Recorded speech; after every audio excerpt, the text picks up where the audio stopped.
Haleluya.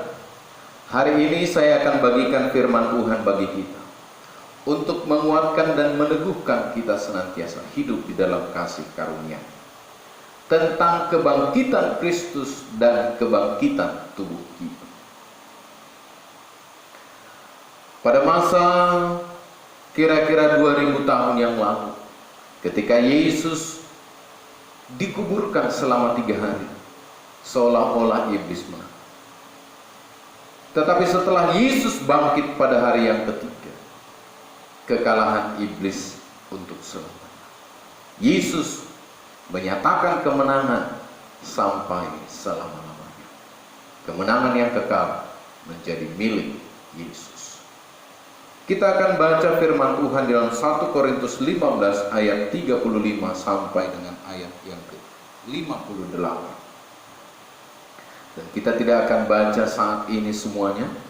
Kita bisa jelaskan supaya kita memperoleh pemahaman dan iman kita semakin bertumbuh di dalam Kristus Yesus. Ada 3 ide yang menginspirasi kita, sehingga kita memiliki iman yang teguh di dalam Kristus Yesus. Dari ayat yang ke-35 sampai ayat yang ke-44 dikatakan di sana bahwa tubuh rohani yang kekal berasal dari surga. Tubuh rohani yang diberikan oleh Tuhan itu kepada kita, tubuh itu mulia, kuat, tidak pernah sakit. Tubuh itu kekal, tidak akan pernah layu, tidak akan mati. Dan tubuh itu sempurna, tidak memiliki kelemahan.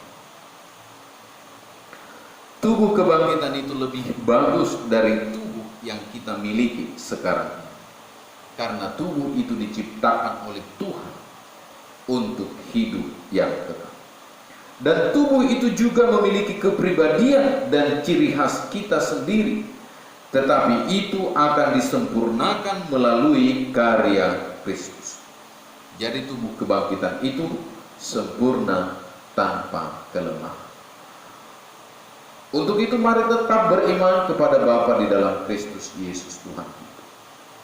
Yang kedua, di ayat yang ke-45 sampai dengan ayat yang ke-49. Kristus adalah roh yang memberi hidup. Artinya Roh Kudus itu adalah sumber dari kehidupan rohani yang akan menghasilkan kebangkitan kita. Ketika kita dibangkitkan, Allah akan memberi kita tubuh kekal yang sudah diubah sehingga cocok dengan kehidupan kita yang baru dan yang kekal. Yang ketiga, Kristus memberi tubuh yang baru. Di ayat yang ke-50 sampai dengan ayat yang ke-58 dinyatakan ketika Yesus di dalam kubur selama 3 hari, iblis sepertinya menang. Tetapi ketika Yesus bangkit pada hari yang ketiga, Allah mengubah kekalahan menjadi kemenangan yang kekal. Kolose 2 ayat 15 dan Ibrani 2 ayat 14 sampai dengan ayat yang ke-15. Jadi maut atau kematian bukan lagi sumber kengerian atau ketakutan. Kristus sudah mengalahkannya, dan suatu hari nanti kita akan mengalahkannya juga. Maut sudah dikalahkan, kita memiliki pengharapan di balik kematian. Jadi kebangkitan Kristus sangat berarti bagi kita. Dia memberikan tubuh yang baru. Di dalam ayat yang ke-58, Paulus berpesan kepada kita supaya kita berdiri teguh dan jangan goyah. Paulus mengatakan bahwa karena kebangkitan, maka semua pelayanan kita lakukan tidak sia-sia. Kadang-kadang kita menjadi ragu-ragu melayani Tuhan karena kita tidak melihat hasil apapun. Mengetahui bahwa Kristus telah mendapat kemenangan akhir seharusnya mengubah cara hidup kita mengubah cara pandang kita yang sangat penting. Jangan kecewa karena melihat hasil dari pelayanan kurang, karena itu akan mencegah saudara untuk melakukan pekerjaan Tuhan. Tetapi antusiaslah, semangatlah melayani Tuhan selama ada kesempatan.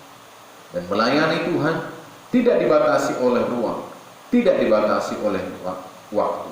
Layanilah Dia, baik atau tidak baik waktunya. Karena kebangkitan Kristus, kebangkitan kita membawa kemenangan. Biarlah firman ini bekerja di dalam kehidupan kita hari ini sampai selamanya. Tuhan Yesus memberkati.